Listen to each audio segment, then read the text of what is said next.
back, everyone. We're going to go over the right tools for the right job. So assembling a complete toolkit. Good presentation or good preparation can save hours of guessing and frustration. A complete toolkit includes the following hardware. So we have a toolkit, a hardware toolkit, a software toolkit. So you're going to have some software tools that you're going to bring around. We talked earlier about the recovery disk for Windows 98 that we used to bring around all the time. We don't need that for the newer modern systems, but you might need to if you have a special case where you're having some issues. We need some spare parts and then a technical library. So a hardware toolkit will consist of screwdrivers, Torx drivers, nut drivers, tweezers, needle nose pliers, chip removers, so that's a little clippy thing that you pull the chips off with. We don't really use those today, though. That's kind of an old school thing. You don't do that much today. We used to pull the BIOS chips out and maybe replace them when they went bad, but we don't do that anymore. Everything's soldered to the board and you can't remove it. You actually need like a surface soldering toolkit for that. That's a whole complete kit on its own. So the chip remover, not so useful today. Tube or plastic bag, that's to keep the chips in, or other maybe spare parts for screws and stuff. Compressed air to get the dust out of there. An ESD discharge, so you have a little strap around your wrist and with a spring-loaded clippy on it, and you clip it to the computer. In lieu of that, if you don't have one, if this is the case for the computer, you can just touch it with your finger while you're grabbing whatever you're grabbing, and then you can pull it out. But as long as you touch the case first before you touch the computer part, you're okay, because the discharge will drain into the case and through the ground instead of being discharged onto the board. A multimeter, so you can check the power in the wall and things like that, so you can read 120 volts. That's pretty much all you're going to use it for. You're not going to use it for much more than that in today's computers.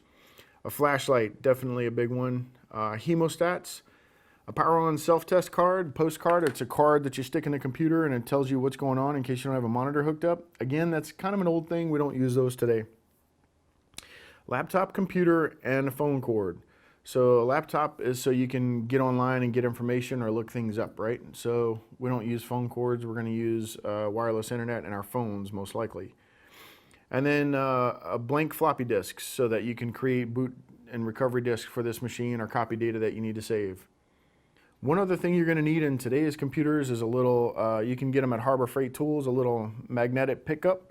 It's a little thing because you'll drop the screw in a place where you can't get it and you'll put the long retriever down there. It's just a magnetic thing that'll pop the screws right out. But be careful what you put it on.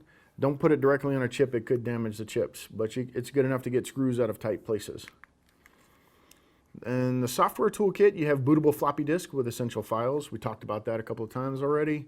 Additional files on the disk is needed, so you might have special auto-exec bat routines you want to run, things of that nature on the older systems. Operating system disks, again, in case you need to rebuild the OS, you're going to carry some of those around, different OSs, the things you need, so you have them. You can just get it all done while you're there on one-stop shop. And then some software utilities, maybe for checking the parallel port plugs, the serial port plugs, that kind of thing back in the day. Again, we don't do that much today. Everything's USB. We don't even have serial ports on them now. Spare parts, power supplies, that's a big one. Power supplies go out all the time, and you need big ones. 800, 1,000 watts is a small power supply today. That's a normal power supply today. 1.44 floppy disk drive, no, you're not going to need that today. But for the test, this is what you need, right? Spare parts that you want to carry, power supply, floppy disk, display card, cables, goodie bag.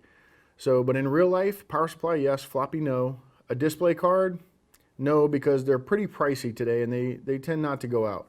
And most cards will actually have a secondary VGA on them anyway, and they don't go out like they used to. So I don't know that I would carry a display card, because the one you have, you're never going to be able to sell to the customer because they're going to want a better one anyway. Some of them are $1,500 just for the video card.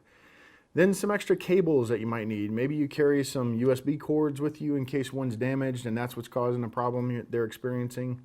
And then a goodie bag of miscellaneous things you might need. Screws, you know, that kind of stuff. With reference to the technical library, you want to bring documentation and manuals. Of course, today we don't do any of this. Everything's online, right? But for the test, you want to bring documentation and manuals, notes and research from previous jobs and technical training, other resources such as Microsoft TechNet. You might bring it with you on a disk or actually carry paper. Outside resources, attend seminars and get further technical training. So you want to do continuing education because this stuff changes at the speed of light, right? or we like to say the speed of life. It changes very rapidly.